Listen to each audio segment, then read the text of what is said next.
Vamos ao vivo aí, vamos bater um papo, né? Bater um papo aí. E hoje não, essa semana eu tava no grupo, e aí eu perguntei para as mães, eu tenho um grupo ali onde eu vou acompanhando algumas mães, dentro desse contexto, né, da dependência química. E aí eu perguntei ali, eu falei assim, qual que é o tema que vocês querem para mim fazer uma live, né? Essa semana aí, pra gente já ir conversando por aqui, e depois a gente vai terminar o papo lá. E aí uma das mães falou assim, eu quero ouvir sobre Plutão. Eu falei, nossa, pegou pesado, né? E, enfim, mas eu achei legal o tema, né, nesse sentido aí. Então, para quem está chegando e não me conhece, sou Rodrigo Guedes, sou astrólogo. Flavinho tá por aqui, Letícia também. E tem um trabalho do uso da astrologia no Trata da Dependência Química. Né? Esse estudo da astrologia e minha vivência, a gente vem trocando aí e vem crescendo junto, né? Eu acho que o grande lance é a gente conseguir crescer junto aí e trocar essa ideia aí, né? E, enfim, falar de Plutão. Vou até colocar o tema aqui. Plutão, na astrologia, Plutão. Como que é? A marca do espírito. Marca do espírito. A gente vai ganhando tempo enquanto o povo vai chegando por aí também. Plutão, marca do espírito. Aqui, Ingrid. A Ingrid que me arrumou essa aí. Tudo bem, Ingrid? Boa noite. Tudo bem com vocês? Tudo em paz? Enfim, então vamos lá, vamos bater esse papo aí, a gente vai aquecendo, né? Então, é o seguinte, assim, primeiro a gente precisa entender, né, essa linguagem, né? Olha a Cida, saudade. Põe o Bento aí também. Cida, astrologia. Boa noite aí, sejam bem-vindos aí. Que bom que tá tudo bem, Ingrid. A Letícia, a gente vai começar esse curso aí, vai ser muito legal. A Letícia. Vai ser muito legal, assim. O nome do grupo é Casa 12. Foi muito legal, assim, o encontro nosso. Chegou um menino que tem muita coisa na Casa 12 e eu me apaixonei por ele. E aí depois ele falou, tenho mais amigo, e aí outra amiga também tem questões na Casa 12. Eu falei, vamos montar um grupo de estudo aí. E aí o nome do grupo ficou Casa 12. A gente tá mergulhando aí. Vai começar essa semana, já comecei a mexer um pouco, separar o material. A gente vai fazer esse estudo aí. Então é isso. Então, boa noite para quem está chegando de novo. A Paula. E então é isso, né? A astrologia não trata da dependência química. E hoje o tema é sobre Plutão. E é só para pegar o contexto, para quem não está familiarizado, é o seguinte, assim, então o estudo da astrologia é o estudo do tempo. É isso, assim. Então a gente estuda a posição dos astros, né, no nosso sistema solar e como cada astro, né, a Lua, cada planeta tem um tempo determinado. Por exemplo, a Lua tem 28 dias para fazer em torno da Terra, o giro dela, né? A Terra 364 e alguma coisa para fazer o giro em torno do Sol. E todos, né? Numa sincronia e cada um no seu tempo.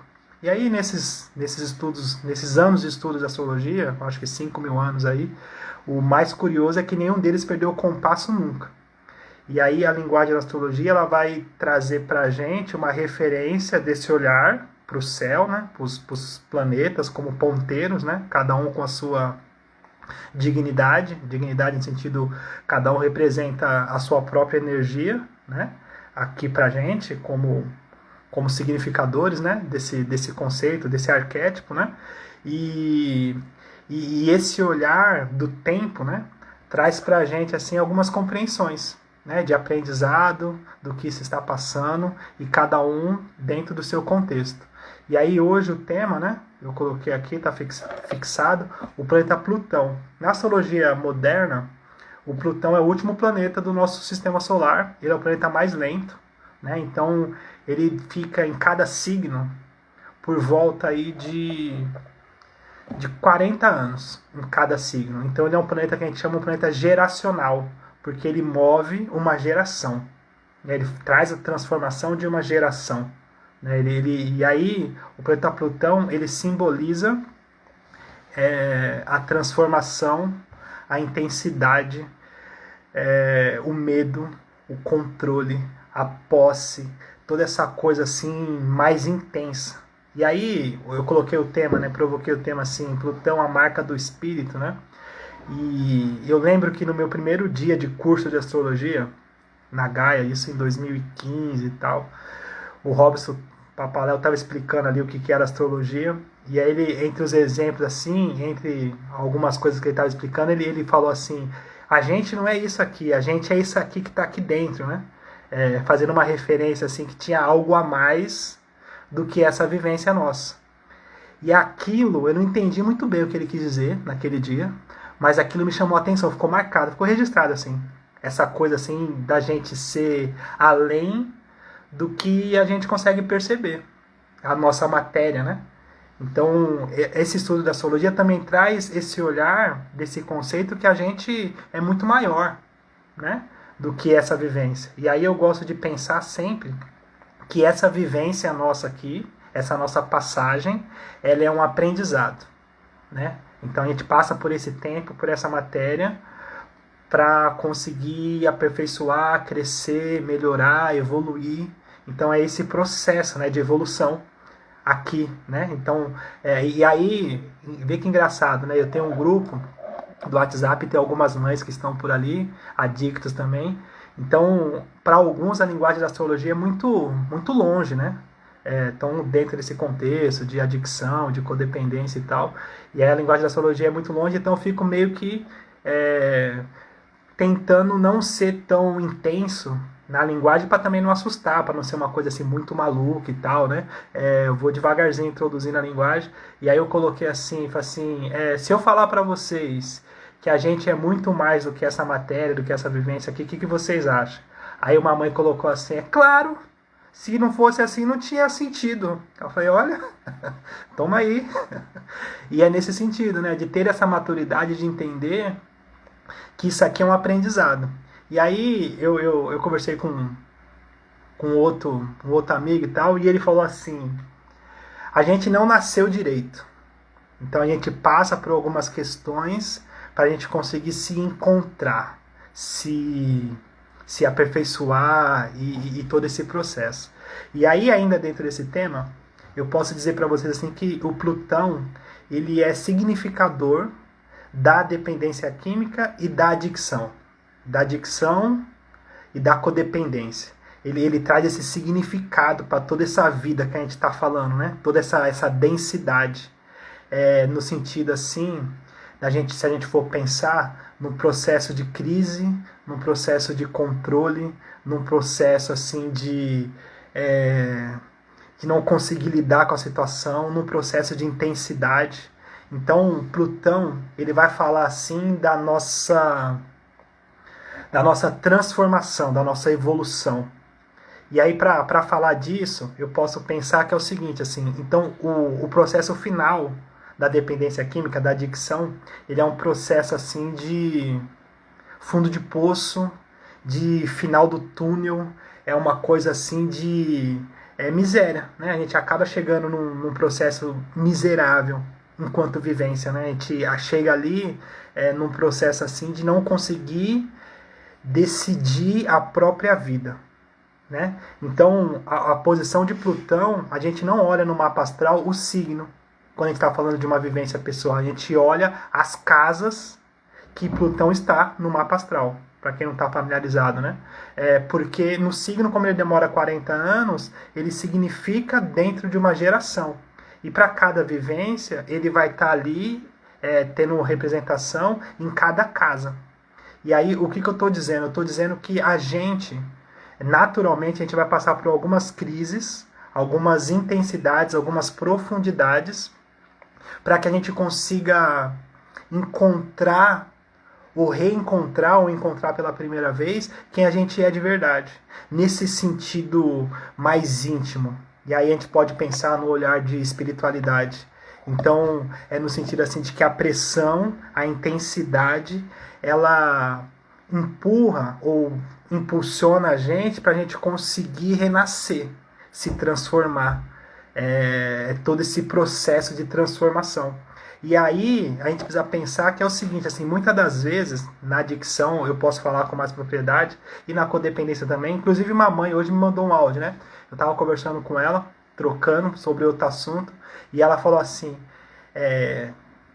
teve um assunto que eu coloquei assim, eu dei uma provocada no sentido de ver o quanto ela conseguia perceber o controle dela piorando a situação dentro da vivência dela com o filho dela que é adicto e está no processo já agudo.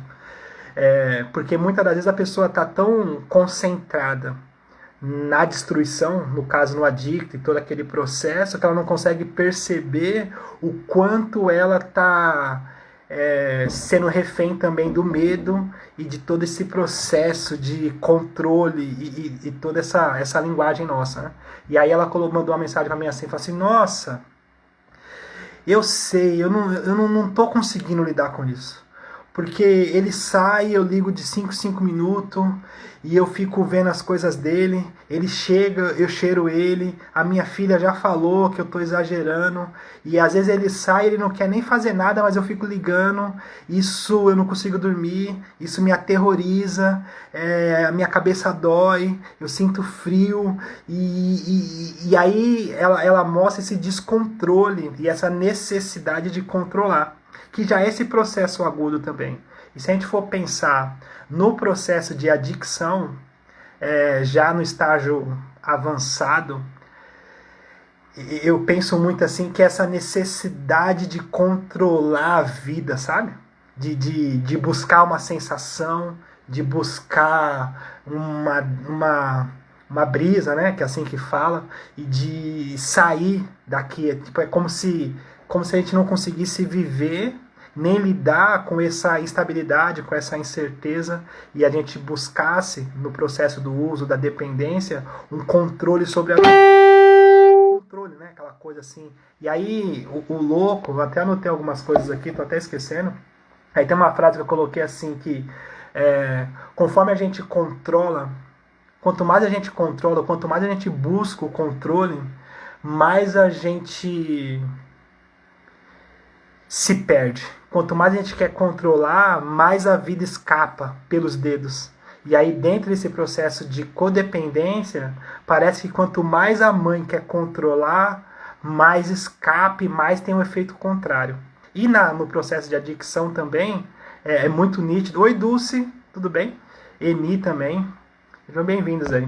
E no processo de adicção, da dependência química em si, também tem esse processo assim de querer controlar a situação, controlar o que o outro pensa, controlar como que vai ser o resultado, esse processo de manipulação, esse processo assim de querer ter certeza do resultado, de querer saber qual que é o resultado, de querer manipular e controlar toda a situação dentro desse contexto. E aí Plutão ele fala muito desse processo. E aí, o mais curioso, né? O mais curioso disso é que é o seguinte: essa chegar nesse ponto extremo, né, de não conseguir controlar mais, de chegar no fundo de poço, é justamente uma oportunidade para a gente renascer. Então, a partir do momento que a gente chega, se depara com Plutão, né, dentro desse contexto, a gente chega a um ponto que não tem mais como controlar a situação. A gente não tem mais... A gente perdeu todos os recursos. E isso impulsiona a gente para que a gente tenha a força, ou descubra, ou redescubra a força que a gente tem e busque esse renascimento. É sobre essa questão, né, de renascer. E aí eu penso que o sofrimento, dentro desse contexto aí, ele é, na verdade, assim, um medo de perder o controle. Então, e aí, só para trocar com vocês, né, no processo de adicção, para mim fica muito nítido assim, e é batata, assim. É uma coisa assim, a pessoa tá ali, ela tá lutando contra uma coisa que ela não consegue ganhar, que no processo é a dependência química em si. Então ela tá lutando, é aquela coisa assim, eu sei o que eu tô fazendo, eu controlo, é só dessa vez, e aí eu vou usar só uma, e aí luta e perde, luta e perde, luta e perde, luta e perde, tá ali tentando controlar, tentando manipular a situação e não consegue. E aí, esse processo de recuperação, ele acontece justamente quando a pessoa se rende. Se rende no sentido de falar, parece contra-intuitivo, né? Na verdade, né? Mas quando a pessoa olha para ela e ela tem certeza que ela não consegue mais, ela se rende. Porque, na verdade, não é nem um se render, porque ela é. É, na verdade, um lance assim dela olhar para ela e falar assim: eu não consigo mais. Eu não consigo mais. Eu não sei lidar com isso. Eu vou morrer, eu não vou conseguir parar de usar mais. Quando a pessoa se rende, ela abre a porta do processo de recuperação. Parece contra-intuitivo, mas ela fica tentando controlar o uso, tentando controlar a situação, tentando contornar, tentando manipular, tentando manter aquilo, tentando manter a imagem, né? Tentando. Ela vai meio que. E quanto mais ela tenta, parece que o efeito é o contrário. E aí, quando chega no fundo de poço, que não tem mais alternativa, não tenho mais o que fazer, ela se rende ao processo. E aí, quando ela se rende, ela abre a porta da recuperação, que é esse processo de render-se, né? E aí, esse processo de recuperação é, na verdade, um grito do espírito, né? No espírito, no sentido assim, não religioso, de um dogma religioso, né? Um espírito no sentido assim de quem a gente é de verdade. Então, é aquela coisa assim de... Eu falo sempre para os meninos, né? Você não é essa pessoa. E aí tem até um exemplo que eu troco muito com os meninos, que é aquela coisa assim, quando ele tá ali num processo assim, bem ruim, né? Bem num lugar estranho, com pessoas estranhas e tal, alguma coisa aqui dentro, uma voz, né? Interna, olha para ele e fala assim: o que você tá fazendo aqui? Você não nasceu para viver isso. Sai daqui, velho. Busca ajuda. Você não nasceu para viver essa destruição. E que, na verdade, é a própria voz da consciência, esse espírito, né? Essa centelha, né? Fala assim, você não nasceu para viver isso, velho. E aí, quando a pessoa consegue ouvir essa voz, ela consegue olhar para ela e falar assim: eu preciso de ajuda. Eu não consigo. Eu não estou conseguindo. Então, parece contra-intuitivo, mas esse processo de se render é justamente o que abre a porta para o processo de recuperação. Isso tendo um olhar para a dependência química. Só que a astrologia, ela não é só para dependência química. E a gente precisa pensar também que esse processo de passar por transformações é um processo da vida. Então eu atendo também pessoas, várias pessoas que não tem nada a ver com o processo de adicção, e pessoas que passam por situações limites na vida, por situações que elas não conseguem controlar, emocional, psicológica, e a vida exige dela uma força que ela não tem. Ela chega ao limite daquilo. E aí, no mapa astral, como que a gente vê isso, né? A gente vê a posição de Plutão em cada casa. E em cada casa, a posição de Plutão ele tem um significado, tem uma simbologia, tem uma referência. E a gente pode pensar o seguinte, assim, em cada casa que tem o Plutão no mapa astral, é uma casa onde a gente tem a marca do espírito. É isso. Essa é uma casa onde a gente tem a nossa força, o nosso medo e o nosso ponto de transformação. É uma casa ali onde a gente vai encontrar com a gente mesmo. Pensando e reforçando isso que eu falei no começo, que essa nossa vivência aqui é um aprendizado. Então a gente vai passar por questões extremas para que a gente consiga ter força para encontrar quem a gente é. Claro, né? Na teoria, e falando assim, fica até mais bonito do que porque a vivência ela é um pouco diferente. Oi, Janaína, tudo bem com você? Tudo em paz? Saudade. Enfim, então a gente precisa pensar o seguinte, assim, voltando ao assunto, né? A casa que Plutão está é um portal, né, um portão grande para a gente conseguir encontrar quem a gente é de verdade, onde a vida exige. E antes disso, é uma casa onde a gente tem receio, né? Medo, restrição, né? Onde a gente quer controlar muito a situação, e ao mesmo tempo é uma casa onde a gente vai perder o controle naturalmente, e através desse perder o controle, dessa entrega, né? É aquela coisa assim, eu não sei mais o que fazer.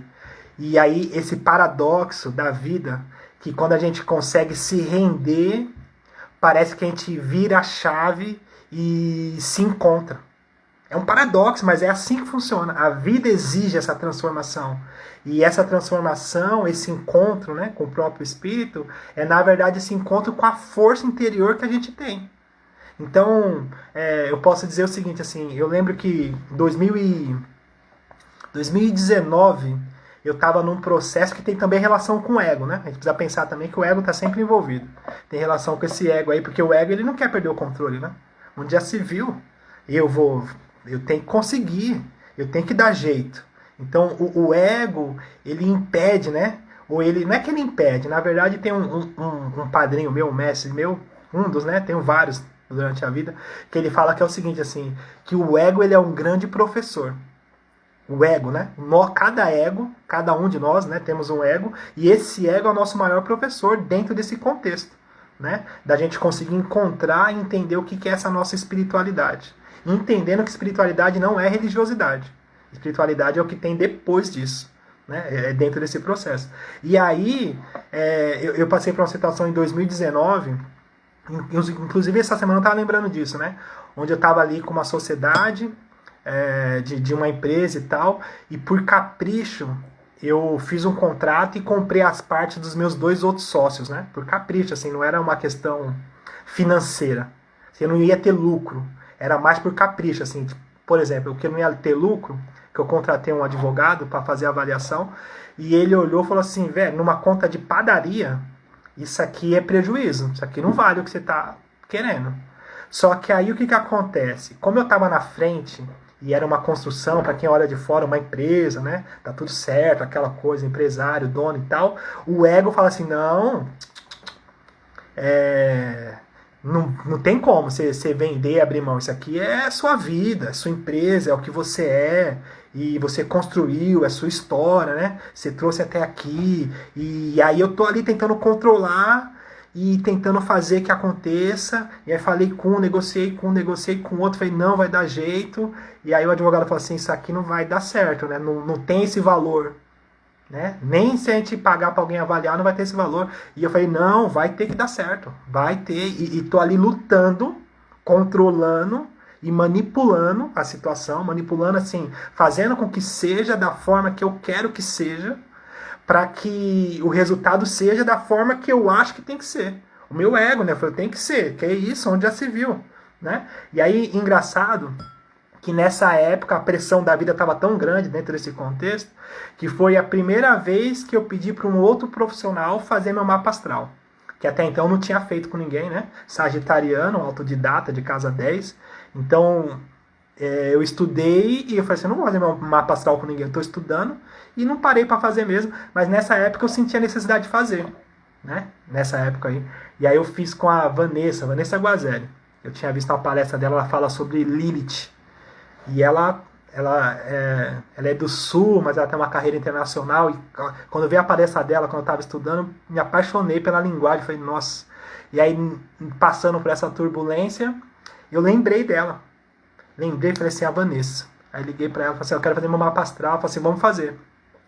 E aí, em trânsito, que é uma linguagem da astrologia, para quem não está familiarizado, depois me manda um direct, que a gente troca essa ideia. Mas em trânsito, eu estava passando por um trânsito de Plutão na secundária, em conjunção com o meu Sol. Isso é uma linguagem da astrologia já de previsão. Mas depois a gente troca essa ideia para quem tiver dúvida. Mas isso quer dizer o seguinte, então o Sol, ele representa o meu ego, quem eu sou. E um trânsito de Plutão ali, nas previsões, ele vai representar a transformação de quem eu sou. essa transformação mais profunda, um reencontro com o Espírito, com quem se é. É esse processo. Só que ele representa isso, só que isso falando fica bonito. Mas como que eu alcanço isso? Através de uma briga, né? Com o ego, né? Na verdade. É eu comigo mesmo, né? Então eu tô passando por aquele processo e eu tô sentindo aquela coisa assim de eu querer controlar e o negócio escapando e vai dar ruim e eu levando a capricho e até o advogado falando pra mim assim, ó, o meu advogado falando pra mim assim, olha, não tem lucro nisso, você tá fazendo isso por capricho. Eu contratei ele pra ele me aconselhar e em cima disso eu olhei pra ele e falei assim, não, eu vou fazer dar certo, porque eu vou fazer dar certo. Eu dou um jeito e, enfim, vai dar certo.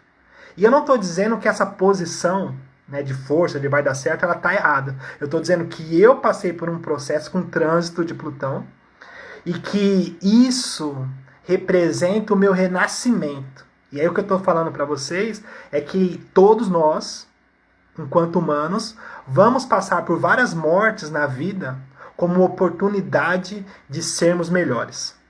E essa é a vida. A gente vai passar por falências, por mortes, por desapegos, por confrontos, por dores, né? Como oportunidade de se transformar num ser melhor. Essa é a história da vida. Porém, ninguém quer passar porque não é gostoso. Dói demais. E a gente não quer, a gente quer um campo verde, né, com fruta no cacho, sem turbulência, tudo estável, tudo certinho. É isso que a gente quer, idealiza, né, com a nossa esperança. Só que a vida é um aprendizado, a vida é uma transformação, a vida é uma evolução, a vida é um crescimento de uma ordem maior. É essa a história, né, desse processo, né, se a gente for olhar. E aí, dentro desse olhar, nessa ocasião, e aí eu tô levando a capricho, e não que vai, chegou um momento que a vida, né, os números e tudo que estava ali evidente, ela me colocou no fundo do poço. Então, cheguei no final, assim, não tinha mais o que eu brigar, não tinha mais o que fazer, não tinha mais como brigar contra aquela força. Não tinha como eu levar a capricho, assim, eu levei até onde eu pude, aí chegou um momento que eu tive que olhar pra mim e falar assim, não vai dar. A gente quebrou, né? Na verdade não é quebrou, eu vendi minha parte e inverti a situação do contrato, assim, eu não quero mais. E aquilo me trouxe uma dor, assim, de parecer que eu tinha perdido uma guerra. Uma dor, assim, uma coisa surreal. Porque eu tinha construído aquilo, escrevido aquilo desde o início, eu idealizei, então eu estava na frente e de repente ter que abrir mão daquilo é uma dor assim que... E não é a questão financeira só, né? Porque financeiro vai e volta, mas é uma questão do ego, é sobre quem eu sou. Então, percebam, naquele momento eu estava pensando que eu era a empresa. O meu ego me fez acreditar que eu só era aquela pessoa porque eu estava como empresário. Porque eu era o dono da empresa. O meu ego me fez acreditar que a minha força estava na minha posição social. Então eu estava cego, achando que aquilo era quem eu era. E aí a vida vem e fala assim, não, você precisa evoluir. Você precisa entender que isso não é você. E aí abre parênteses, né? Eu vou voltar na história. Abre parênteses. Muitas das vezes as mães que eu atendo, elas acreditam friamente que ela é aquela que cuida e que tem que salvar o filho. Isso é o que ela é. Ela tem certeza que é isso que ela é. Ela é aquela força de transformar e salvar o filho. E a vida vem com essa força falando para ela que é o seguinte, assim, isso não é você. Você não é isso. Por que você não é isso? Porque o seu filho, ele tem a vida dele. Você não pode ser isso. Ele tem um aprendizado dele. Não pode ser você a salvadora, porque senão ele perde a própria existência. Só que imagina a dor para uma mãe se deparar com uma situação onde ela está vendo o filho se destruindo, acabando com tudo, e ela não pode salvar ele. Ela não consegue salvar ele. Ela é totalmente impotente perante aquilo. E ela já fez de tudo, vendeu, comprou, viajou, mudou, internou, desinternou e fez de tudo. E ela, a vida chegou no momento e falou para ela assim, perdeu, você não é isso. Não é você. Essa não é você. Porque a dor é tão grande que ela imagina que ela vai morrer. Vai perder o sentido. Então, eu só quero abrir parênteses, do parênteses, né, que eu vou fazendo assim. Essa é a minha organização da cabeça, né? Que é o seguinte. Esse processo de não se render, ele prolonga o sofrimento. É isso, ele prolonga o sofrimento. Então, eu vou voltar para mim para ficar mais leve. Depois eu volto para cá. Que é o seguinte, assim, eu demorei... Dentro desse processo, eu demorei uns 6 meses. Nesse processo de negociação e nesse processo de tem que dar certo. E isso criou uma tensão psicológica e emocional que eu não estava dormindo, eu não estava me alimentando, eu emagreci, eu estava naquela coisa e eu estava brigando para que desse certo, tinha que dar certo. E investindo e mandando marketing, fazendo as coisas e tal, e eu prolonguei o sofrimento dentro desse contexto, né? E que também foi um aprendizado, né? Na verdade, eu brinco o seguinte, assim, né? A proporção da resistência do ego, né? Nesse meu caso, né? Nesse sentido. E aí essa dor, né? Transformadora da falência, né? Não falência financeira, falência enquanto o que eu achava que eu era. Falência enquanto eu achava... falência do que eu achava que eu era. Então, o meu ego estava ali instalado na posição de dono. Então, aquilo me fortalecia. Me sentia até mais, né? Dentro desse sentido. E muitas das vezes, na codependência, também a gente fica nessa posição... As mães ficam nessa posição de... Como assim? Como que eu não vou ajudar meu filho? Como que eu não consigo ajudar meu filho? Eu sou mãe dele. Como que eu não vou conseguir? Eu sou mãe dele. E aí o paradoxo disso, assim, é que é o seguinte, assim, quando ela consegue abrir mão do controle, ela ajuda mais o filho dela. Porque ela dá oportunidade para que ele também se depare com a falência dele. E a falência dele, que é esse mesmo sistema de transformação, dá oportunidade para ele também se deparar com a impotência dele, né? Que ele está ali lutando para ter o controle, né? Lutando para controlar o vício, para controlar a vida, para controlar ali as sensações, para controlar a droga, né? Está lutando para controlar a droga. E o que vai fazer esse bendito, né? Esse bendito despertar sobre quem ele é para que ele renasça dentro dessa morte espiritual, né? A falência. Chegar no fundo de poço. O fundo de poço vai fazer com que ele olhe e fale assim, eu não consigo controlar. Não consigo controlar. Só que aí, vê que é um efeito dominó, né? A mãe controlando, ela amortece o fundo de poço do bendito. E aí, ela não larga, ele também não larga, e um alimenta o outro dentro desse processo. Agora, é claro, por isso que eu tomo muito cuidado para falar disso. É claro, eu tenho cuidado de acompanhar cada mãe no seu processo, olhar cada mapa astral do filho e da própria mãe, entendendo que cada vivência é uma vivência e só quem sabe realmente quem é a própria pessoa. Ninguém de fora tem o direito, sabe, de estabelecer isso. Falar assim, não, larga que você tá doente. Larga que... Ninguém de fora tem esse direito. Porque isso é uma porta que se abre por dentro. Isso é um direito pessoal da pessoa. Porque, afinal de contas, quem tá ali? É ela e o ego dela. É o aprendizado dela. Então, só ela pode classificar e determinar qual o momento que ela vai fazer essa transição e se ela deve fazer essa transição dentro desse contexto.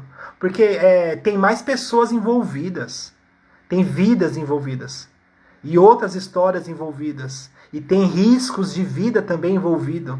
Então, quer dizer, é um processo assim muito delicado sobre quem se é e sobre esse despertar perante a vida. É essa o grande lance. Então, é despertar do espírito perante a vida.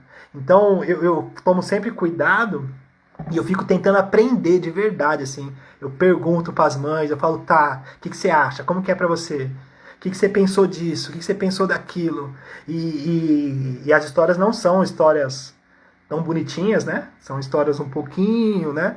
Um pouquinho diferente, né? Do que a gente vê no Instagram, né? Passando aí no... Em falar Instagram, eu fiquei com a fala na cabeça, ficou o dia inteiro naquela coisa assim, quem não é profissional não se atreve não. E eu achei muito engraçado porque esse negócio na cabeça reverberando, essas brincadeiras do Instagram, torna um pouquinho mais leve. Mas é o seguinte, e aí dentro desse processo, quando a gente consegue se render, que é um processo pessoal, uma porta que se abre por dentro, porque aí tem aquela coisa assim, só a própria pessoa consegue saber o limite dela. E só a própria pessoa sabe realmente quem ela é. É um despertar do espírito. Então, o Plutão, nesse contexto, nessa simbologia da astrologia, visto no mapa astral, ele traz essa sabedoria pra gente. Dessa transformação e o porquê dessa transformação, né? E aí eu até coloquei aqui, né? Esse processo de manipulação e que o controle ele traz a miséria dentro desse processo. E esse grande lance, quando eu digo assim que o controle traz a miséria, não é a miséria financeira só. Ele traz a miséria como resultado dessa falência. Então, por exemplo, assim, eu não consigo lidar com a vida. E aí eu tô controlando. E aí, como a vida ela é incontrolável, o que vai sobrar para mim controlar? Se eu só consigo viver controlando? Vai sobrar uma miséria de vida. Porque eu só consigo viver controlando. Então eu acabo... o controle é uma coisa tão maluca que ele faz o efeito contrário, né? Quanto mais a pessoa controla, mais ela perde o controle. É uma loucura, né? Mas é isso, né? Quanto mais controla, mais perde o controle. E aí, no contexto da adicção, o bendito, né? Os benditos, os nossos, né? Ele controla tanto, ele quer controlar tanto, quer manipular tanto, ele quer, sabe, aquela coisa assim, até surreal de controle, que muitas das vezes o que sobra para ele é uma miséria de vida. É um barraco, é uma rua, é um nada. Porque ali é o ápice do controle. Sabe? É o ápice do controle. Não dá para viver. Entende? No contexto da adicção. E o muito louco, assim, é que assim, teve uma época que eu atendi uma clínica ali em Mariporã, aprendi muito ali, que é o Instituto Renovar. E esse Instituto Renovar, ele tem um contrato com o governo, então ele recebe pessoas da Cracolândia. Pessoas que estão na Cracolândia e pedem ajuda ali para assistência social. Não sei se está assim ainda, né? É o sistema do Cratod, na época. E eles pedem ajuda, né? Chega um momento que eles não aguentam mais. Alguns pedem ajuda e aí encaminham, né, para essas clínicas credenciadas. E essa era uma dessas clínicas e tinha ali na clínica em torno de 80 80 maluco, 80 dos nossos aí, 80 maluco. O negócio era um fervo, assim, uma chácara, Mariporã. E eu atendia ali de terça-feira de manhã, fazia a reunião ali das 10 ao meio-dia. E aí, como era muita gente, eu combinei com o dono, que depois virou meu amigo, de fazer reuniões para 20 pessoas só. Só para 20 pessoas, porque senão não aguentava fazer para 80 pessoas junto. E a gente estabeleceu que é o seguinte, assim, a astrologia, ela era um benefício, né? Então, quem tivesse bom comportamento, quem tivesse passado já de 2 meses ali, poderia participar das aulas de astrologia. Esse era um do contexto ali. E o mais legal disso tudo é que é o seguinte, assim, de todas as clínicas que eu já trabalhei, ali foi a mais gostosa e a que eu tinha mais acolhimento e que era mais humano e que eu tinha mais aprendizado ali, naquele contexto. Porque as pessoas que estavam ali, elas tinham se rendido, elas tinham chegado no final do processo delas. E aí isso torna as pessoas mais humanas, com menos ego, mais abertas ao aprendizado. Então elas estavam ali sedentas de aprender, de ouvir, elas perguntavam, elas queriam saber, elas estavam abertas. O ego, ele tinha perdido a força. Então esse é o momento ideal, né, para esse renascimento. E aí, o louco, né? Muito legal, assim. Na mesma cidade, eu atendia uma clínica, em Mariporã também, à tarde. Que a clínica, ela fechou. Gran House. E ali a clínica é o seguinte, assim. A internação era 20 mil reais. Vê que antagônico, né? 20 mil reais a internação. Então ali eu me deparei ali com filhos de artistas, com advogados, filhos de prefeitos de cidade, pessoas bem-sucedidas que estavam internadas. Ali na clínica que tinha um poder aquisitivo, o contexto ali era pessoas que estavam ali porque a família tinha obrigado. Muitas das vezes chegavam ali compulsoriamente. Né? A ambulância ia lá, pegava, internava a força, e era um ambiente mais fechado e tal. E aí, para falar para vocês, né, a título de informação, o processo terapêutico, né, o sistema terapêutico, né, com 12 passos, com profissionais, né, era o mesmo. Não perdia uma para outra. Não perdia. Né? Eu não vou nem comparar profissionais, mas não perdia. E o que diferenciava para ter esse valor era a estadia. A estadia. Então ali, de 20 mil reais por mês, era um hotel, né? Com quartos individuais, frigobar, televisão, enfim, um restaurante, um buffet. A outra, os próprios internos faziam a comida. Eles faziam rodízio, né? Então eles eram os próprios cozinheiros. Nessa não, tinha um buffet, tinha um restaurante. Né? Inclusive, eu deixava para almoçar ali, né? Na de 20 mil, né?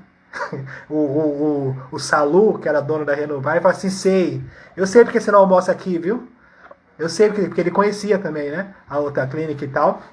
Enfim, a gente não falava disso diretamente, mas era justamente isso, né? O almoço lá era melhor. Então, eu atendia a clínica aqui das 10 ao meio-dia, e aí, meio-dia ia pra lá, chegava lá meio-dia e 10 na hora do almoço, e aí almoçava e depois atendia ali das 2 da tarde até as 4 da tarde a reunião.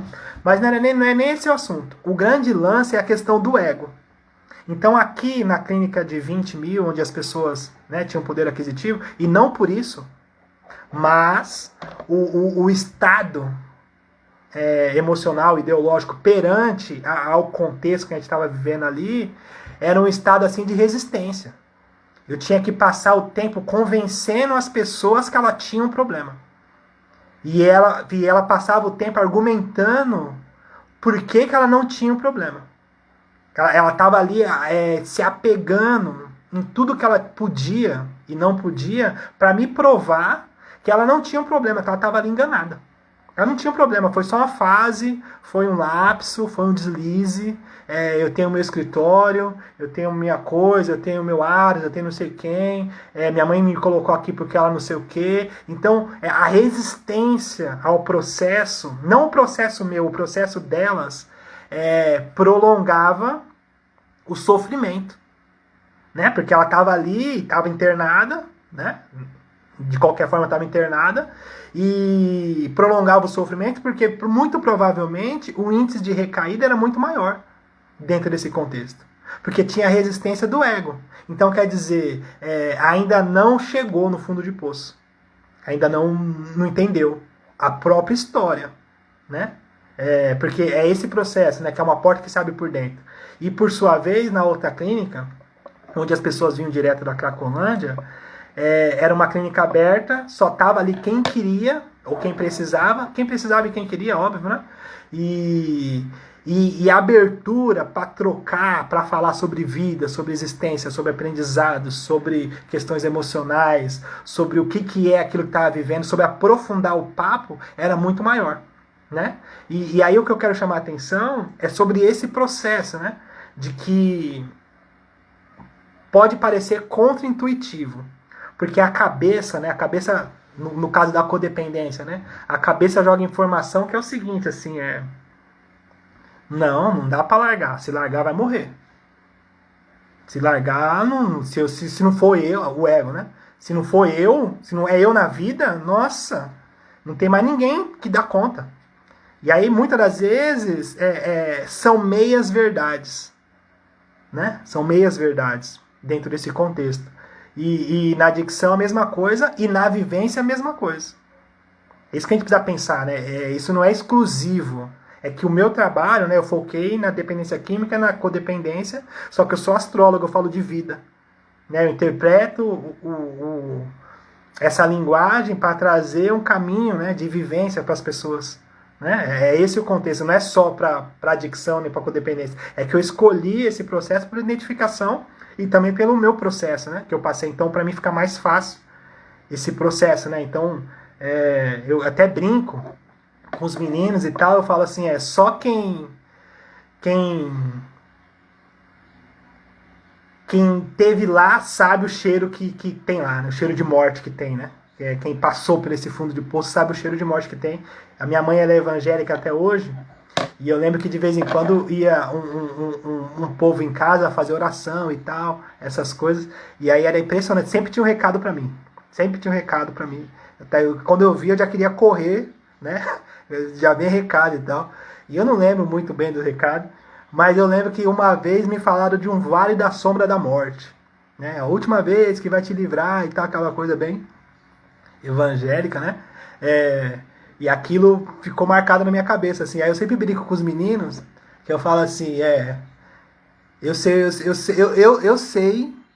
onde é esse lugar aí. Eu sei o cheiro que tem, o vale da sombra da morte, né? Que é esse processo, né, de ter passado por essa morte, né? Não no sentido da empresa, né? Eu digo no sentido da adicção, né? Que é esse processo de abrir mão, né, do ego e encontrar essa força e esse ser mais genuíno, né? Encontrar esse espírito nosso dentro dessa vivência. Dentro desse contexto aí. E aí, só para pegar o gancho, né, para deixar vocês curiosos, essa é a intenção. E se vocês tiverem dúvida, vocês, por favor, me ajudem aí com as perguntas.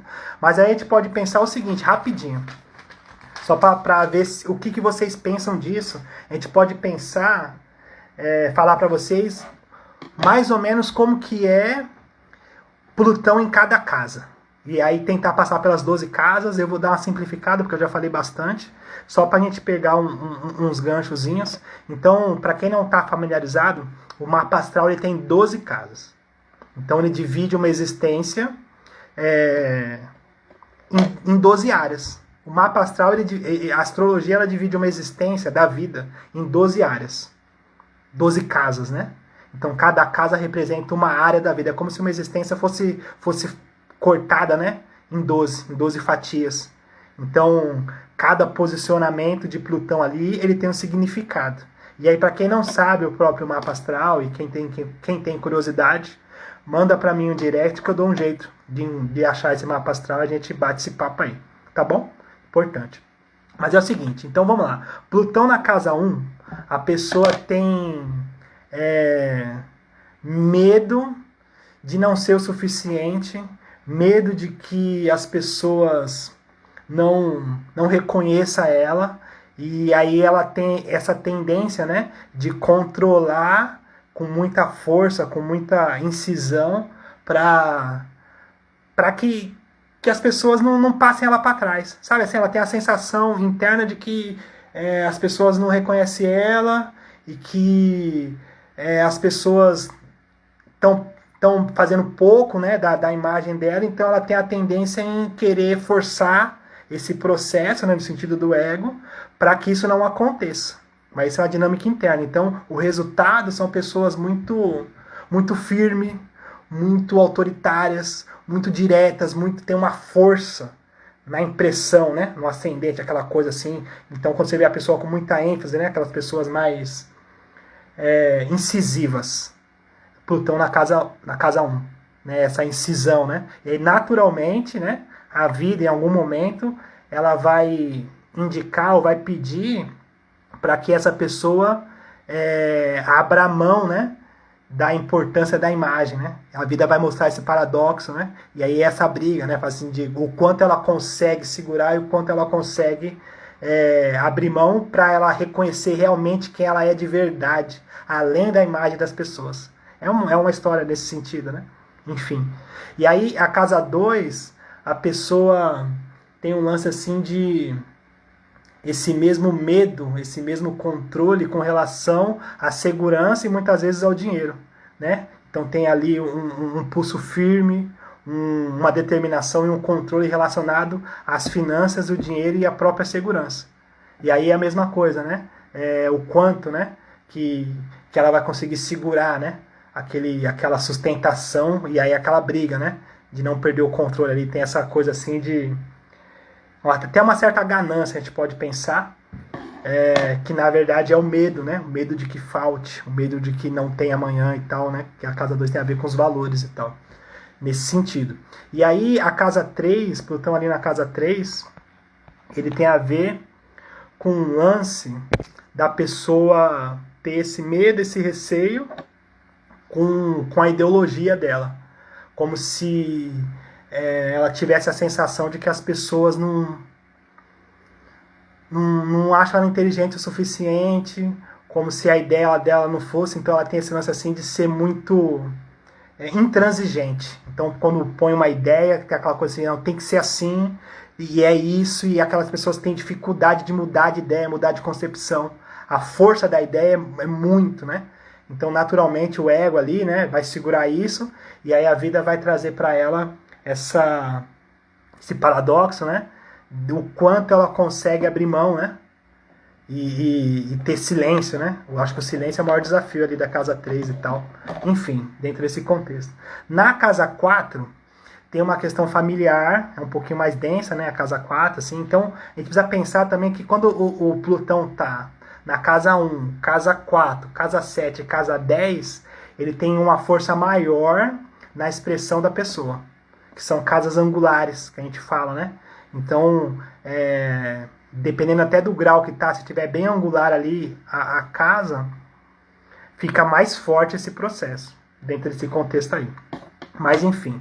E aí, na casa 4, tem um lance assim, de uma vivência familiar com a necessidade do controle, com a necessidade da determinação, e aí alguém na família que exerceu esse controle, e aí o quanto você depende desse controle, o quanto esse controle é saudável para você, e também ali tem um lance assim de uma profundidade no sentido assim da pessoa, ela meio que vira a controladora também, sabe? Aí não sei se do próximo lar, né, da próxima família que ela atinja, ou da mesma família, ela acaba também tendo esse controle, porque ela tem medo de não ser o suficiente ali, então cria essa coisa e isso vai perpetuando, né? E ali a gente tem um lance assim também de gerações, de ancestralidade, então mãe envolvida, pai envolvido, e aí essa coisa assim do controle, o quanto você é responsável, o quanto você tem controle e não tem controle, e o medo de perder o controle daquilo, e o quanto a vida te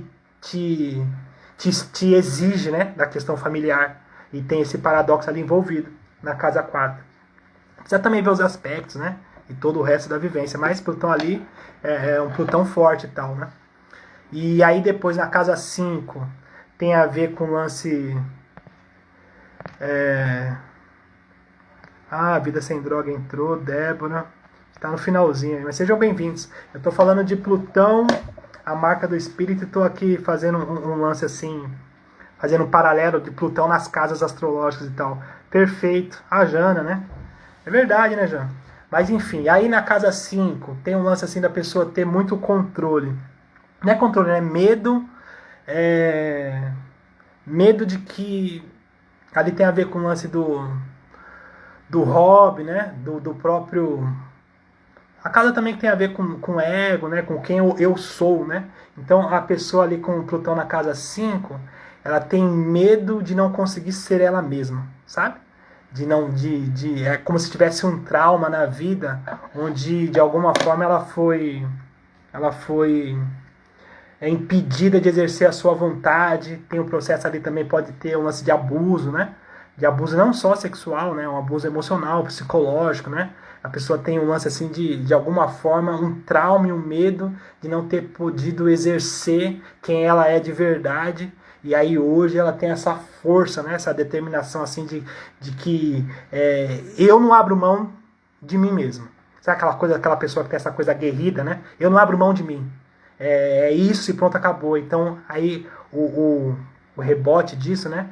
Pode virar até um lance de um egocentrismo, né? Exacerbado pelo que a pessoa passou ou pela impressão que ela tem de vivência, né? E a vida vai exigir também, né? Esse paradoxo dela nesse sentido dessa transformação. Na casa 6, Plutão na casa 6, ele tem um lance assim... Tem até uma amiga minha, Plutão na casa 6, e ela não sabe brincar no trabalho, né? Plutão na casa 6, a pessoa não sabe brincar no trabalho. Até aquela coisa assim, quando pega para fazer alguma coisa de verdade. Então tem essa sensação de não estar fazendo o suficiente, sabe assim? De não fazer o suficiente. E aí vai até o extremo, né? E aí tem a questão da workaholic, né? De passar madrugadas, de trabalhar, de ir. Então tem a sensação interna de que está faltando. Tem aquela força, né? Pro trabalho. E aí medo, né? De não ser o suficiente, medo de não prestar o serviço suficiente, medo de ser incompetente, medo, tem aquela coisa assim de ser controlador ao extremo no trabalho. E aí onde a vida também vai trazer esse paradoxo, né, naturalmente essa falência no ambiente de trabalho, para que a pessoa realmente reconheça que ela é muito além daquilo, né? Então você não é só o trabalho, né? Você é muito mais que isso. E aí tem esse paradoxo envolvendo as questões do trabalho e da rotina, né? Inclusive eu atendi uma mãe que ela tem Plutão e Urano na casa 6.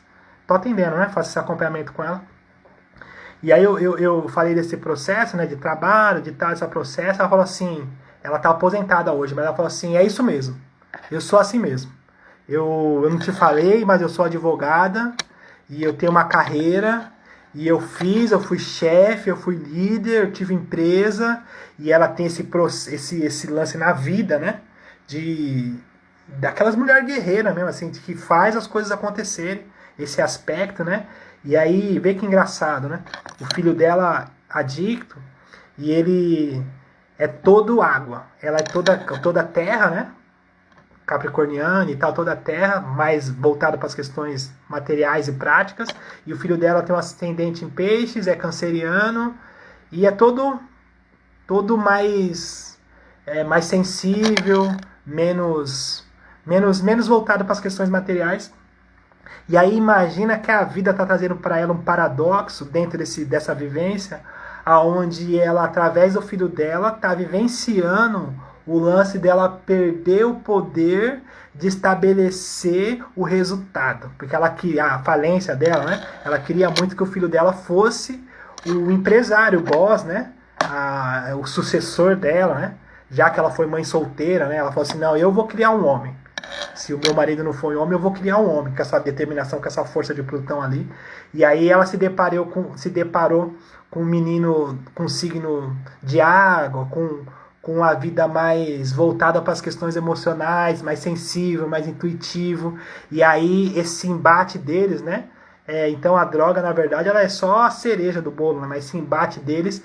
E aí hoje, né, ela tá tendo a, a beleza, né? A beleza de poder abrir mão dessa força, desse ego e ter uma compaixão e acolher o filho dela do jeito que ele é, sabe?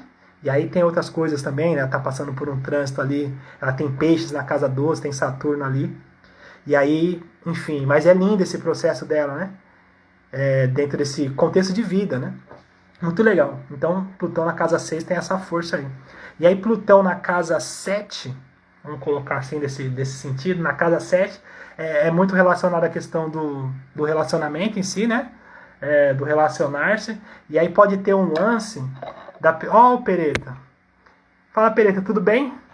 Prazer ao vivo, né? Já te vi aí, já te andei stalkeando aí as suas lives pra te conhecer depois que o Evandro falou que a gente vai fazer aquele bate-papo junto lá. E eu falei, nossa, cara, gente boa. Enfim, mas estamos juntos aí. Tá? A gente vai ter o prazer aí de se falar. Bom você estar por aqui também. E aí, para quem está chegando, eu tô falando de astrologia, né? Óbvio, né? Então, na astrologia a gente tem a simbologia dos planetas como referência para a gente conseguir interpretar a nossa vivência aqui, né?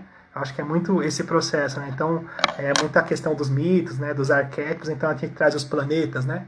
Então, a gente está falando de Plutão. Plutão ele tem a ver com o lance do renascimento, da regeneração, do encontrar quem é, né? Depois do ego, né? Então, fazendo uma analogia no sentido do fundo do poço e o quanto a gente resiste, né, a esse fundo de poço, e também como esse fundo de poço ele é uma porta para esse renascimento e a gente sair muito mais forte e talvez encontrar uma força dentro da gente que a gente nem sabia que tinha, né? Esse paradoxo da vida dentro dessa existência aí. E, enfim, essa viagem. E aí Plutão na casa 7 tem essa relação com o lance do trabalho. Do trabalho não, do lance do relacionamento, onde a pessoa tem uma força, uma determinação no relacionamento, tem essa coisa assim de controlar, de tem que ser desse jeito, tem que ser daquele jeito, como se ela tivesse a sensação de... É como se fosse uma perca pessoal se deixar ser controlada. Tem essa sensação, assim, eu não posso ser controlada na relação. E aí ela passa a ter esse excesso de controle como defesa, né? Da sensação que ela tem. E naturalmente ela vai se deparar com esse paradoxo, né?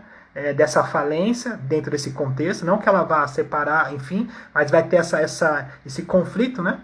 Onde a vida vai exigir que ela consiga ver que ela é muito além disso, né? Na questão da relação, né? Mas antes disso tem a questão de posse, de controle, enfim, esses relacionamentos que tem tiroteio, bomba, enfim, essas questões mais intensas, né? E até a questão assim da sexualidade também, com uma certa intensidade, né? Tem essa questão assim também. Enfim, na casa 8, é um Plutão que está ali, na linguagem da astrologia, ele está ali bem colocado, né? Que é a própria casa dele, a casa 8, que vai falar dessas transformações. Então, só para vocês entenderem a analogia, as 12 casas, né, como um caminho de transformação, então a gente entende que é o seguinte, assim, a casa 4 fala da família, da minha origem, e aí a casa 5 vai falar de quem eu sou, então eu saio da minha origem e reconheço eu enquanto pessoa. Na casa 6 encontro um trabalho, né, uma ocupação, e ali também, né, acrescenta nesse quem eu sou, e aí depois eu vou me relacionar, e através do relacionamento a gente vai ter naturalmente algumas crises, porque se relacionar é isso, né, esse lapidar-se, e aí essas crises vão trazer outras questões sobre quem eu sou, mais profundas. E aí entendendo que a gente enquanto pessoa, a gente só é capaz de se reconhecer através do outro. Porque a gente sozinho a gente não se reconhece, né? A gente se reconhece se relacionando. Através desse relacionar-se, né? Desse comparar-se, né? Desse julgar-se o outro. Então esse parâmetro social traz pra gente quem a gente é. E aí a casa 8 vai falar justamente disso. Dessas crises, dessas intensidades, dessas transições, e desses fundos de poços, né? De poço, onde a gente renasce, onde a gente se reencontra. E Plutão ali, a pessoa meio que não tem medo de morrer. Filosoficamente, é óbvio, né? Mas a pessoa, aquela coisa assim, é 880. Se tiver que jogar tudo pro alto, eu jogo. Se tiver que acabar tudo agora, eu acabo. Aquela pessoa que não tem muito medo da morte, assim, sabe? Ela não tem essa resistência. Ela até acaba criando o hábito de destruir. Destruir porque ela entende que depois ela renasce melhor. Você sabe aquelas pessoas que não ligam de perder até as últimas consequências? Então, Plutão na casa 8 tem essa coisa assim de... o que deve é. E aí dentro da dicção, as pessoas que eu peguei de Plutão de casa 8, é muito aquela coisa assim de sexo e rock and roll, sabe? Sexo, droga e rock and roll, aquela coisa assim, você vê que a pessoa ela tem uma gana de destruição surreal, né? Ela vai além de todos, até ela ganha até dos próprios colegas usuários. Ela vai muito mais além, assim, aquela coisa assim que não tem medo, meio kamikaze, né? E aí Plutão na casa 8 ou na 12. Inclusive, eu atendi uma menina, que é muito legal, muito bonito esse processo dela, eu tô atendendo ela, e ela tem Plutão bem ali na casa 12. E aí eu não falei isso pra ela no começo, né? Porque a gente vem falando de signo, né? O signo tal, a casa tal, a Vênus, Marte, porque a astrologia até esse encanto, né? Do signo, de todo esse processo, para que depois a pessoa consiga integrar um papo mais profundo, né? Porque senão também assusta. A astrologia vem trazendo isso, né? Então na mídia tem, meu signo é tal, minha cor é tal e tal. E quando a pessoa aprofunda, ela vai ver que os signos é a parte mais superficial do processo. Mas aí ela tem esse Plutão na casa 12, e aí, muito legal assim, que aí o histórico dela, vê que interessante. O histórico dela é um histórico assim de muita destruição. É muito. Sabe a pessoa que não sabe brincar? Ela fala assim, mas toda adicta é assim. Mas no caso dela foi além, assim. Então é muitos anos, muitas internações, kamikaze daquelas extremas, e enfim. E com algumas consequências graves até de saúde, né? E um monte de coisa que aconteceu. E essa coisa, né? E todo esse processo. E aí hoje, né, a vida está proporcionando para ela esse renascimento. Ela está nessa fase, né, de renascer. E aí também com a mesma intensidade, né? E aí a gente está junto nesse processo, né? E aí chegou um momento que eu consegui falar para ela assim: é o seguinte, você tem essa posição aqui e você é o tipo de pessoa que é 880 e aquela coisa assim de destruição, de morte, e você não tem medo de morrer, e você chegou até o limite, e hoje você vem nessa mesma intensidade renascendo, né? E ao contemplar o mito da Fênix, né? Renascer das próprias cinzas, né? Então a pessoa precisou morrer, e dali ela renasceu, né? E ela se transformou numa pessoa muito melhor, que é muito Plutão de casa 12. E aí ela até chorou nesse atendimento, que a gente foi, né, mais profundo nisso. E ela contou as histórias dela desafiando mesmo a morte, né? Desafiando mesmo, assim, várias questões, né? Cracolândia, e um monte de coisa que ela lembrou. E ela ressignificou isso. E na verdade, eu falei pra ela, né? Por isso que eu falei isso pra ela. Na verdade, hoje, a maior força dela é justamente ter renascido. Esse baú, né, esse fundo do poço, esse baú que ela tem, essa bagagem dela, é o que dá força para ela todo dia. E eu fiz questão de lembrar isso para ela. Ela falou assim, olha, não esquece que você renasceu, que você é uma puta mulher guerreira, uma mulher surreal, você passou pela morte e hoje, esse novo significado na sua vida, você ainda vai poder ajudar outras pessoas a renascerem. Né? Porque naturalmente a gente acaba se tornando isso, né? Então a gente renasce, né? E depois ajuda outros a renascerem, né? Pela própria história, né? Mostrando que é possível também, né? E com essa força e tal. E ela olhou pra mim, a gente chorou junto e tal. Falou assim, realmente eu sinto isso, né? Que é essa coisa, né? De poder renascer e ir além do ego. Então quando eu digo além do ego, não é que a pessoa ficou sem ego, né? Porque sem ego eu acho que ninguém vive, né? O ego é nosso maior professor dentro desse contexto de vivência aqui. Mas eu digo assim, para quem já morreu, assim, tem um monte de coisa que não faz sentido, sabe?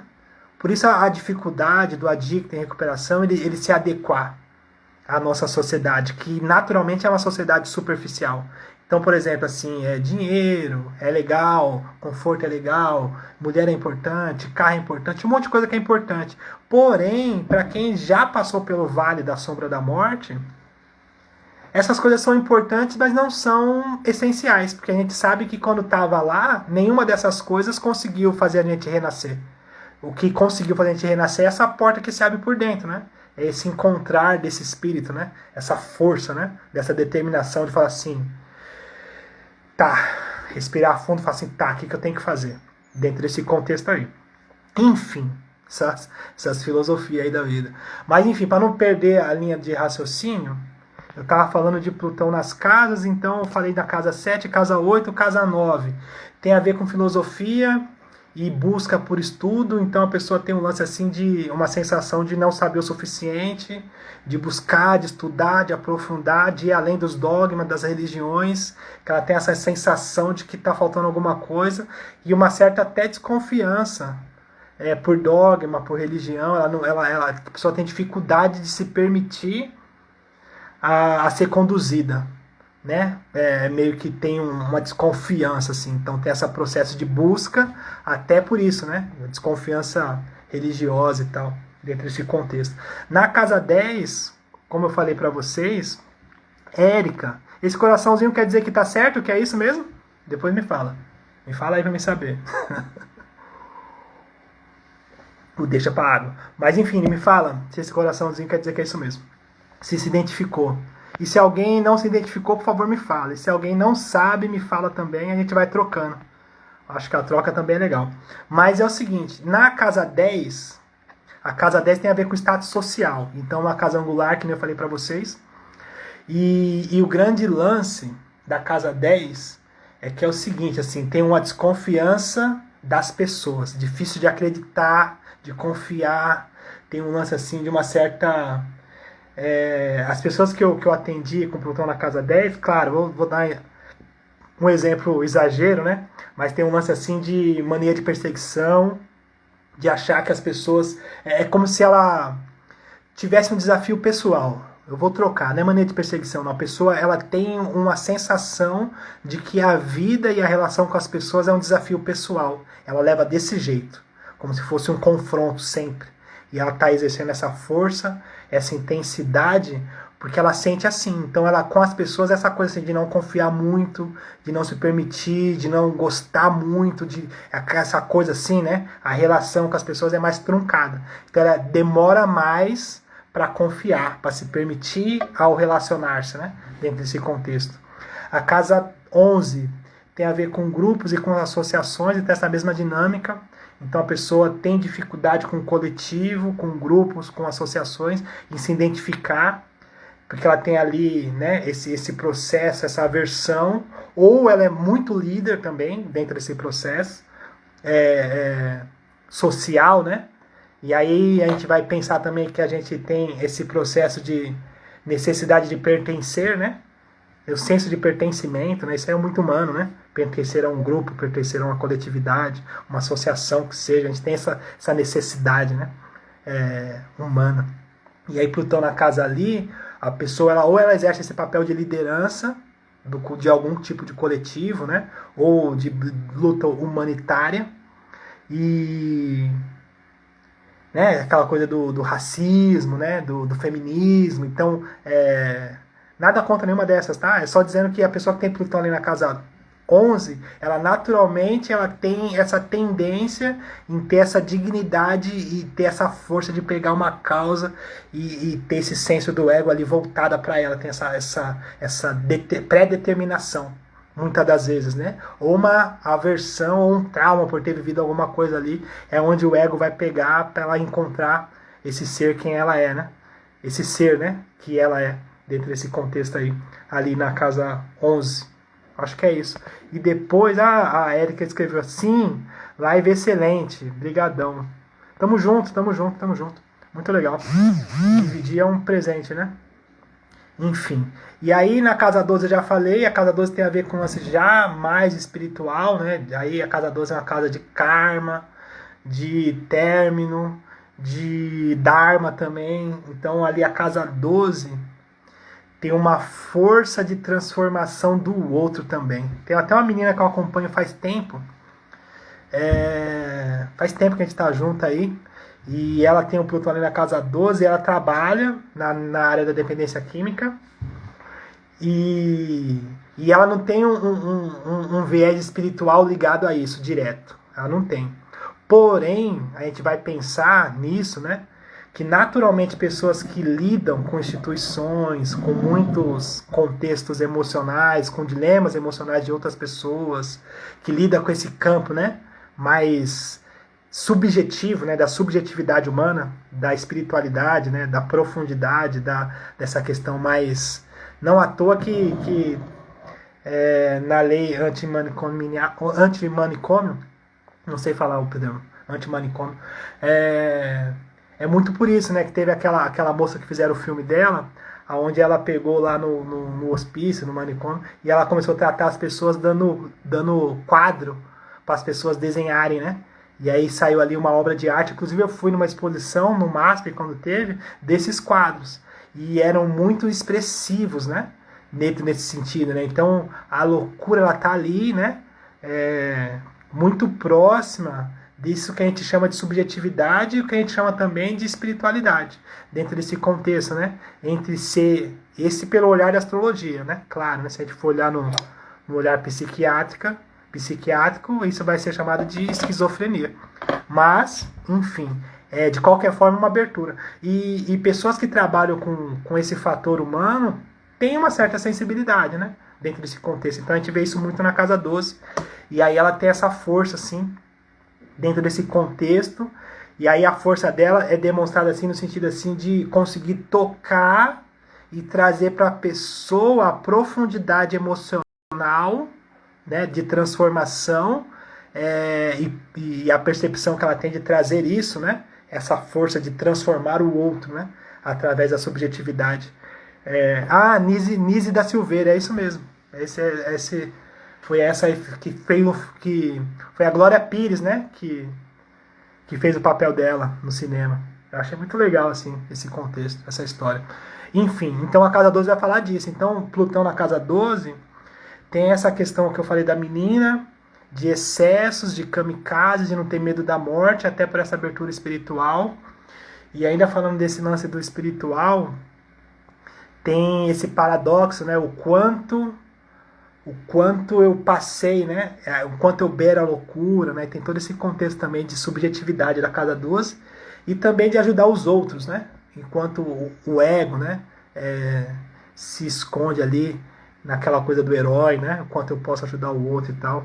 É muito nesse sentido. Mas é óbvio, né? Eu tô falando aqui pontos, mas nunca é um ponto só no mapa astral. Então, a delícia de fazer o mapa astral é justamente ter o mapa astral e saber que ali, aqueles posicionamentos, eles são únicos. Isso a gente precisa ter em mente. Assim. Então, por exemplo, Plutão de casa tal, com ascendente tal, com a lua tal, com o sol tal, com Vênus tal, com tal aspecto, tudo isso vai trazer uma outra configuração que vai acrescentar, equalizar ou diminuir aquilo em proporção ou em quantidade. Né? Então, cada mapa astral ele é único. Então a gente até fala, né, de alguns pontos e tal, a Lua tal, a Vênus e tal, mas é muito no sentido de trazer uma curiosidade para que a pessoa consiga ter essa visão do todo, né? Não dá para ser determinista, assim, não pode ser determinista, é até um desrespeito, né? É assim, acabou, porque a gente está falando de fatores humanos.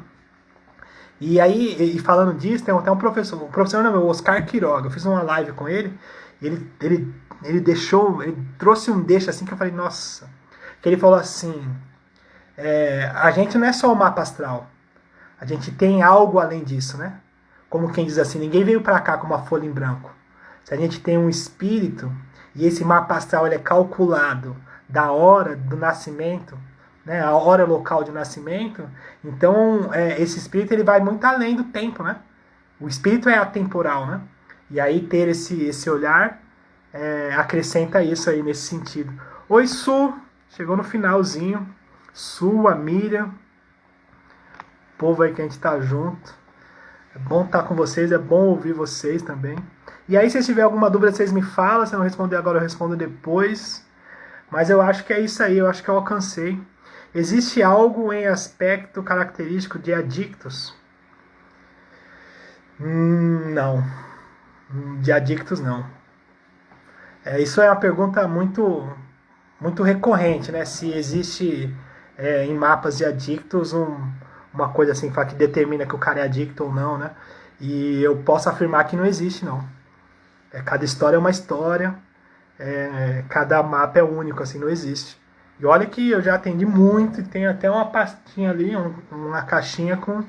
Deve ter ali quase 1000 mapas que eu consegui juntar desse povo. Vou fazer uma pesquisa depois, não parei para olhar nunca mais. Mas não tem esse padrão. Esse padrão não tem, não. Porque na verdade, a gente vai entender que é o seguinte: a dependência química, ela é uma fuga da realidade, uma fuga desse aprendizado. Então a gente sabe que a vivência é difícil, aprender é difícil, largar o ego é difícil, se reinventar é difícil, crescer é difícil, lidar com as diversidades da vida é difícil. Esse processo a gente sabe que é difícil. A gente sabe, se depara com situações assim que fala, nossa, difícil, e aí dá aquela sensação de estar preso naquilo, aquele ciclo se repete, e você fala, nossa e tal. E na verdade esse processo de adicção, de dependência química, é justamente um lance assim de falar assim, eu não quero aprender. Eu não vou aprender, eu não quero viver, eu não quero aprender, eu não vou aprender nada. E aí a pessoa usa uma substância como solução, né? E aí, é claro, né? Depois fica pior que a encomenda, porque a vida é implacável, né? A vida ela cobra, assim, não tem jeito, assim. A vida aí o que acontece? A solução da pessoa se torna um problema maior, que é esse processo que eu tô falando de Plutão. Então tem a vida, o aprendizado. A pessoa numa malandragem de fuga, ela escolhe controlar a vida. Ela fala assim: eu não vou passar por isso, eu não vou aprender.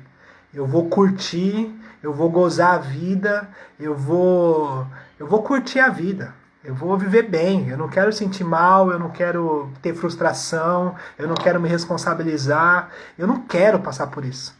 E ela inconscientemente, ou às vezes conscientemente, ela escolhe controlar a vida, controlar o aprendizado. Então eu não quero aprender, eu quero controlar o resultado da minha vida. E aí esse controle, né, essa tentativa de controle traz a miséria. O controle ele traz o descontrole, sempre. O controle ele traz a miséria. Então a pessoa ela quer controlar a vida, manipular a vida e driblar a vida e ser mais esperta que a vida. E vai ali, dá nó e tira daqui, engana um, engana outro, mente, vai e faz e controla, controla. E aí chega um ponto que ela tá sozinha, ela tá ali na miséria da vida dela, que é a única coisa que ela consegue controlar, aquele fio de vida, aquela miséria. Até onde ela consegue sustentar esse sofrimento, até que ela se renda, né? Chega no fundo do poço, fala, se rende, não consigo controlar, perdi o controle, e aí inicia esse processo de aprendizado, né?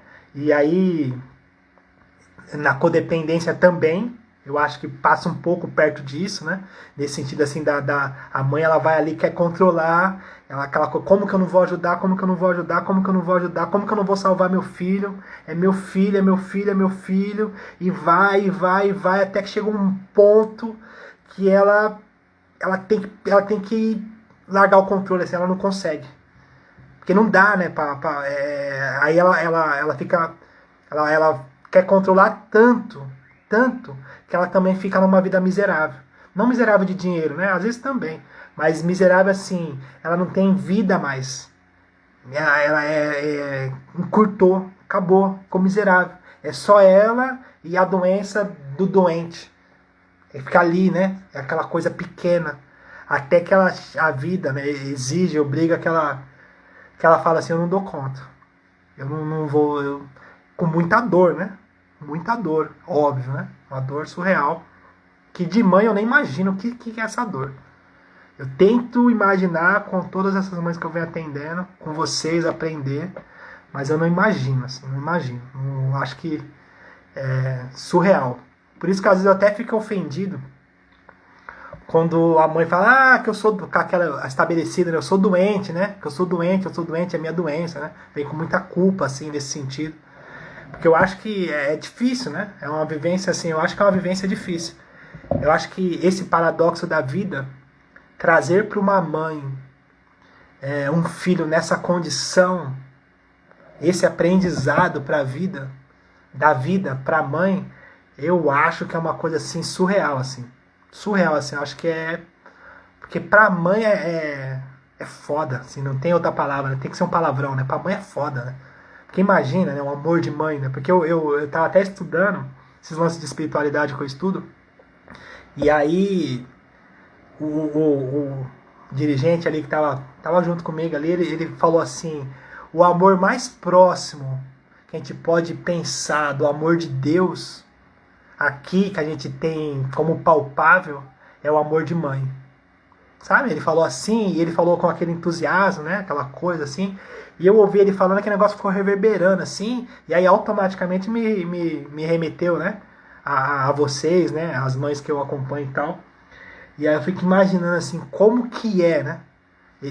Essa coisa surreal desse amor que acolhe, que passa por cima de tudo, que, enfim, que transpõe, né? Que é essa coisa surreal, não tem, eu não sei nem explicar. E de repente se deparar com uma situação dessa. É a coisa para deixar doido, né? Doido e doido, né? Com certeza, né? Enfim. Mas dentro desse contexto, esse paradoxo, né? De pensar que pode até parecer contra-intuitivo, e falando de Plutão, de que o único, não sei se o único, mas o melhor caminho mesmo é o se render, né? O se render, o reconhecer que não pode, né? Que fugiu, que você não tem o controle, dá oportunidade para quebrar esse ciclo, para encontrar esse espírito genuíno, tanto seu quanto do adicto, dentro desse contexto. Claro, né? Voltando, cada vivência é uma vivência, cada história é uma história, com muito amor e compaixão, e entendimento, e entendendo cada tempo também é importante. Mas enfim, deixa eu ver aqui o que vocês escreveram. Amei também. Você está cada vez melhor, amigo. Obrigado, Jana. Beijo, saudade de ser. Depois você me conta as fofocas, como é que tá as coisas aí. Sua mãe também, depois você me fala. A Ingrid que me arrumou a Ingrid falou assim: fala de Plutão. E aí ela colocou troca incrível. Ainda bem que ela gostou, né? Ela que propôs. Espero que eu tenha alcançado aí esse processo. Su, terceiro passo, entregar. Realmente isso. É difícil, né? Difícil, entrega difícil. E quem mais aqui? Live maravilhosa. Amei. É bom estar com vocês. Acho que é isso. Xavier Arantes. Sejam bem-vindos aí por Pura Verdade. E é isso. Tamo junto. Obrigado. Para variar, falei demais, extrapolei o tempo. Mas é isso, é bom estar com vocês. Obrigado, tamo junto. Beijo, beijo, beijo, beijo. E falar de astrologia para mim é um presente sempre. Sempre, sempre, sempre. Qualquer dúvida, mapa astral, só chamar no direct. Beijo, boa noite. Bom final de semana aí, para quem a gente não vai se ver mais.